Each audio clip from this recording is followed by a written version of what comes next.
No, seriously, this is an amazing game with tons of passion put into it, so go ahead and buy it before watching this video. Velvedik is a JRPG-styled game set in medieval Slovakia. Velvedik features some solid turn-based combat, absolutely gorgeous visuals, and amazing characters such as an alcoholic knight, who is our protagonist, and Matej, a priest who is the ultimate bro, various peasants, horrors beyond our comprehension, and a singular Jew, but I'll get into that later. Due to this game being set in Eastern Europe, the developer thought it would be appropriate to make the protagonist an alcoholic, the game hinting that he may be domestically abusive to his wife.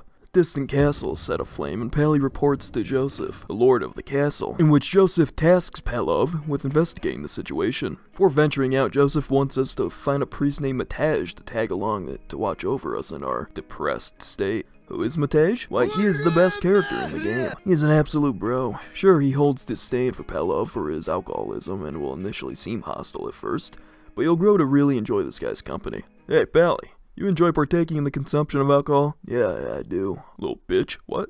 Initially, before I did all this, I explored the castle and ventured with a guard who harbored promises of great substance abuse. Let's just say, yeah, that didn't fucking happen, because apparently we're fighting the Death Guard. What the fuck? As well as apostles from Berserk, but we'll get into that later.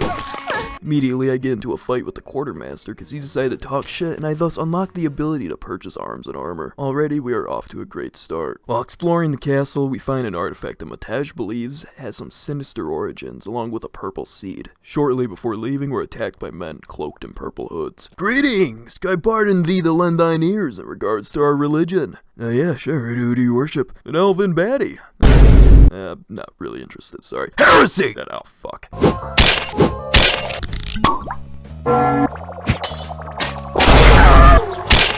Sir, we found Fent. By God, we must fetch for the local Inquisitor. Oh, what's his name, by the way? Adam. Wait, seriously? Before we go, would you like to partake in a game of cards? One that I have no reference to because I was too lazy to Google it in editing. Not really. I think we should prioritize this task first. God, no wonder your wife left you. What?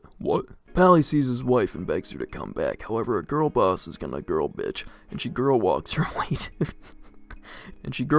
way to the girl path.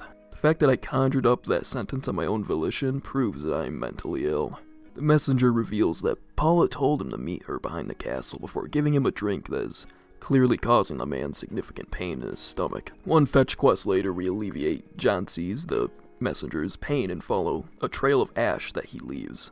Pali, you don't want to see this. Why not? Because I think Jansi gave your wife the harvest season dickening of 1403. No. My wife is about to receive the double dog raw. Oh, god dang it, did I really write that? Wait, Pali, stop! I am Ultra Captain of the Titus Marines. Jesus Christ, our Lord in Heaven, the plum vodka gave him a stroke. Sorry, my love, I must reject your proposal to come back into your life. Is it because I got a little silly and kyled your face? No, Pali, I'm a Nazi. Holy shit. Very quickly, we're engaged in a fight against more robed men, one of which is clad in armor, his torso bearing a gaping jaw. After we defeat the cultists, Pelov retires in for the night, only to be awakened by a monstrous entity that lurked into his room via the window. Boy! After defeating the monster, Matej concludes that we're dealing with a cult that worships a being known as Zevron based off the dialogue of the cultists from earlier. We also learn that the monster that attacked us is wearing Jansi's armor. We quickly set off to a nearby village to investigate their whereabouts, and just how deep the cult has taken root in the countryside. Before we take off, would you both like to play a card game that involves having your skin removed and power washed? Respectfully, Lord, what the fuck? How about a game of chess? No, you suck. I'm gonna go mutilate a peasant. Okay, serious alcoholic elf here. Listen close. The core reason you've probably checked this game out is because of its terrific art style. The dev hand-painted all of it, and it looks fucking fantastic. Each visual element has passion put into it, and it really does have a lasting effect on you. Also, I love the traveling music. Don't care so much for the other music, but it's all still good. I just really love the music that plays when you travel. So bonus points for that. Portraits are unique, environments are captivating. I don't think I've found a boring one in the game. And the rotoscoped animations are so fucking beautiful. Biggest highlight of the game other than the writing and core narrative, which still manages to keep your attention for its entire runtime. We make our way towards the town, get the least bit of obvious foreshadowing. Actually, is that even foreshadowing? I don't know. Loot the buildings of the locals and make my way to the Burgmaster to deliver Joseph's letter. Our next task is to question a local Jewish resident out in the woods and the village's local priest. For that, however, I stopped to loot the house of an old, borderline senile woman. Oh, thief! Raiden, no matter how much you simp for 2D anime women, you'll never be happy. A lonesome decay is all you'll endure. Oh, also. Okay, hang on before I begin, I need to clear my throat for this one.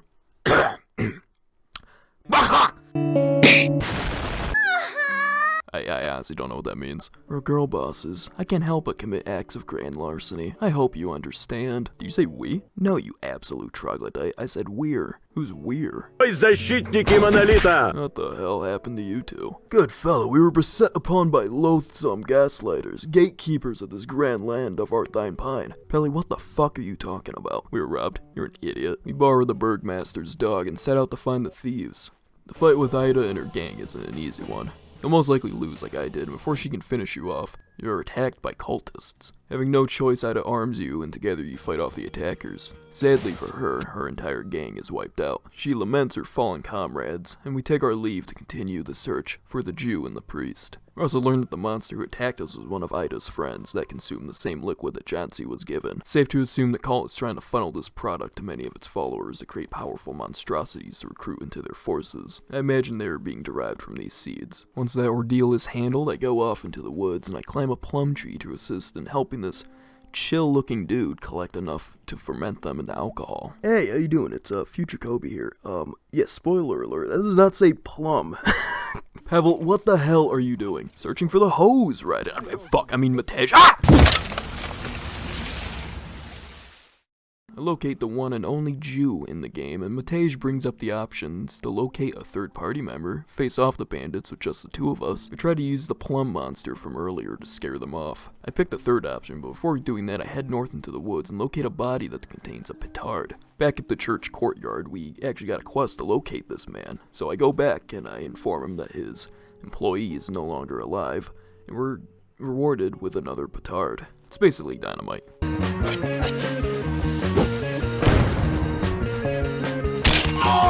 Useful for early and mid-game enemies, before we get to the berserk monsters, but we'll get into that later. Forsooth, Colonel! We've been set upon by knaves of ill repute! Oh, you beset yourself upon a wench, good fellow.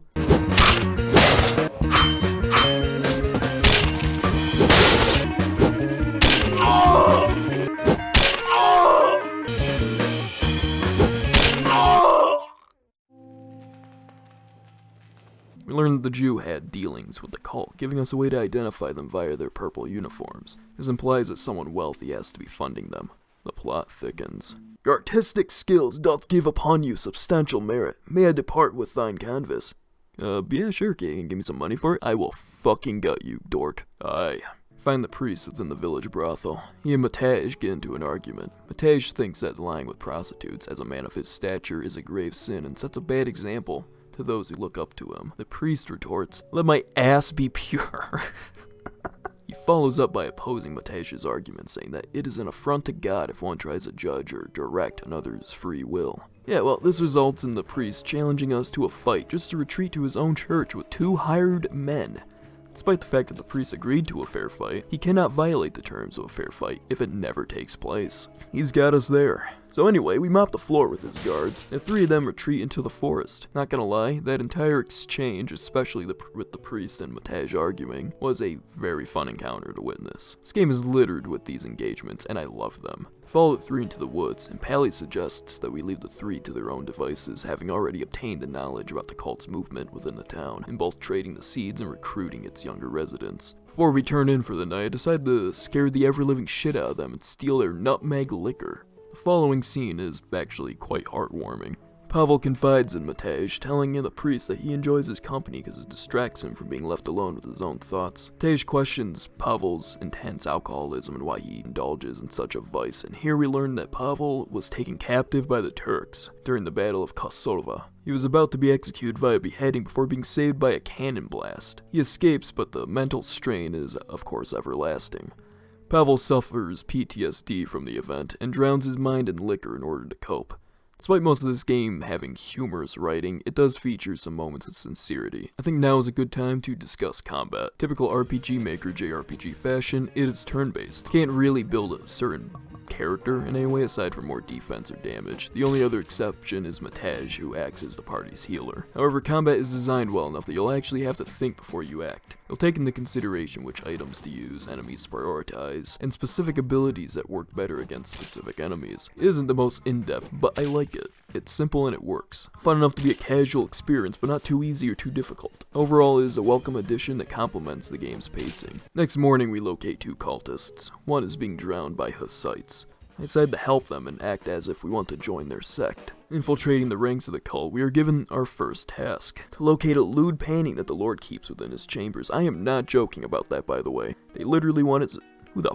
They literally want it so they can use it for assistance in their deeds. We're then given a task by this group's leader to find a defector from their ranks. I notice a glint off to the right as I'm leaving and I follow it, leading to this godforsaken thing. Holy fuck! What the hell happened to you? Hello Kitty emo girl happened. Oh my god, I am sorry. I will never walk the same again. How will we get her to come along willingly? Don't worry, Matej, I've seen Lucy Pyre's femcell guide on attracting e-girls. You look like a sexy fucking anime bitch with huge fucking like bouncing titties. Wait, he stuck what inside of another man? Fucking jumps off the cliff. Quickly, Matej, run her pockets! Completing this allows us to use Annika as a spy within the ranks of the cult. Inside the church, we find the cult's traitor and skin a tattoo from his bare ass. When we return to Joseph, we decide to attack the cult through a secret passageway that we found that leads out through the sawmill. Wait, so you didn't have to peel away a chunk of my flesh? Shut the fuck up. To the gay zone with you.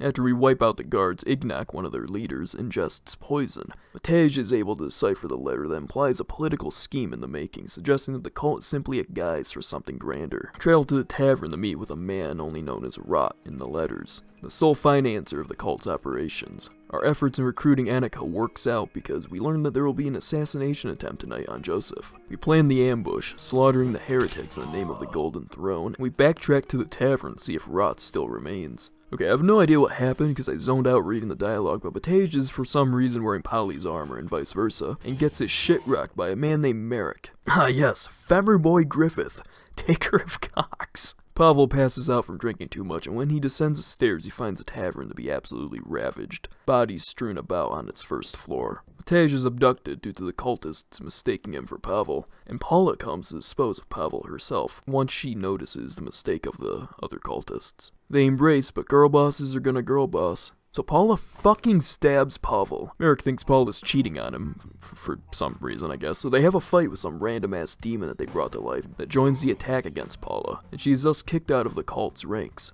Suddenly this creepy but really neat cutscene plays, and what I imagine to be an angel just resurrects Pally, leaving him a flaming sword to wield against the enemies of man.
This is Adam, the Inquisitor Joseph sent for. Very quickly, things are going to literal hell. The Burgmaster is murdered, leaving the town locked down. The cult is hiding inside the barn with Matej, trying to ransom him back to us, but we don't negotiate with heretics.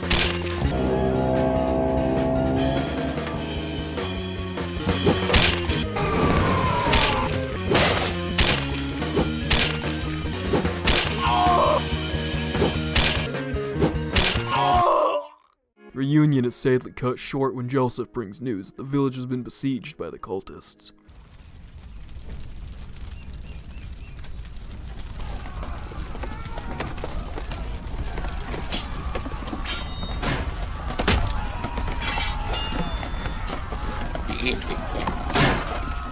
The cultists are ransacking and burning buildings, slaughtering anyone they see. I brush through their vanguard, save a merc by the name of Candich, who then joins our party, and we're then forced to retreat to the church due to a sudden mass of cultists, reinforcing their army at the village. Tell the villagers that remain to barricade the entrances. Keep up an old age tradition of suppressing a Jew by commandeering his invention.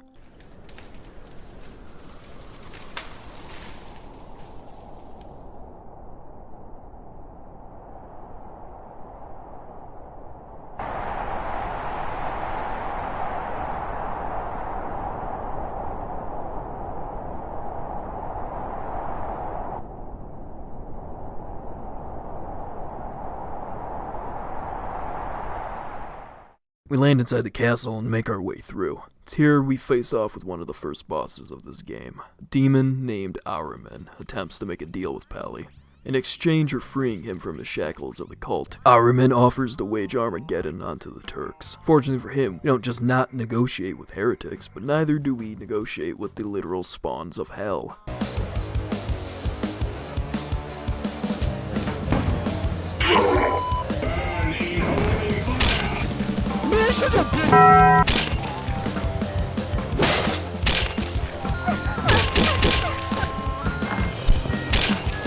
It says you're a heretic!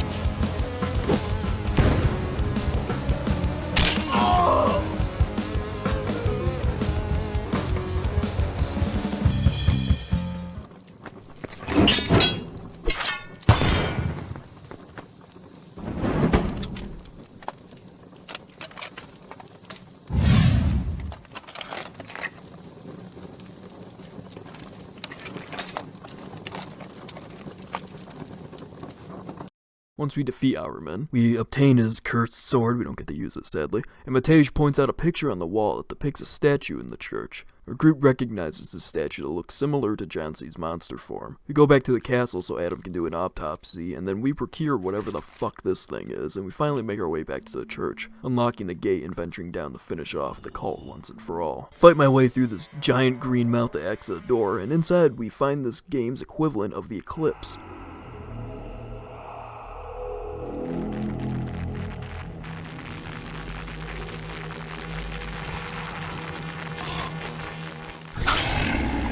So many demons. Here we can find rot, even though it says it's roots. I don't know if it's a rot or root, but I'm pretty sure it's a spelling mistake from the game, because previously it was rot, but now it's fucking root, so I don't know. Turkish noble that was funding the cult's activities. He'll disclose much needed exposition, but I'm not going over it, so play for yourself. It's $10 fucking, plus it's worth it. Like, buy the game, man. Here we are. The final fight awaits us inside the church. Annika offers to try something that will make our fight with Merrick easier, but I tell her to stay outside since I don't want her to die. Some random asshole I saved dies, and the fight with Merrick begins. It is a decently challenging fight. Despite him casting abilities such as the power to one-shot one of your companions at the beginning of the round, I persevere.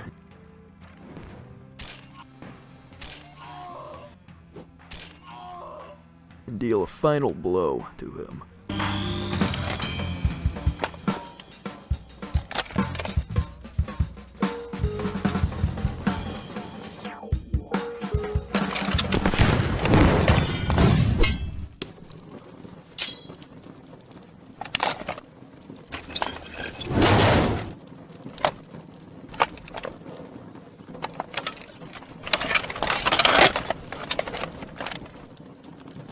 We drag Merrick out into the town square, and he tries to convince the crowd to pull the sword out of his chest, but obviously to no avail. They want to tear him apart for burning their village and converting their children into a cult. Merrick outs Paula as a member of the cult, and quickly the townfolk turn on her. The villagers rightfully want to execute her at an instant. Candich even agrees with the mob's vote. The town priest tries to bargain for her life. Matej leaves the decision up to us. A villager tries to stop us from storming off with Paula, but Polly knocks that loser out. Together they walk off, and then we get an epilogue of the characters. Final cutscene is what I imagine to be Polly leaving in a balloon, and that's the game. I didn't show everything, but I think that's okay. There's plenty of secrets, and honestly, just reading the dialogue alone is worth it in my opinion. It is honestly one of the most enjoyable games I've ever played from an indie developer. If you're still here at the end, thank you. Hope you enjoyed the video. I know this one's a bit of a mess, but I tried experimenting with a bit regarding the voiceovers, so don't be afraid to leave a comment with any criticisms. Like always, Steam link is in the description. I also plugged the developer's YouTube channel if you want to go check it out and show them some support. That being said, I'll see you in the next video.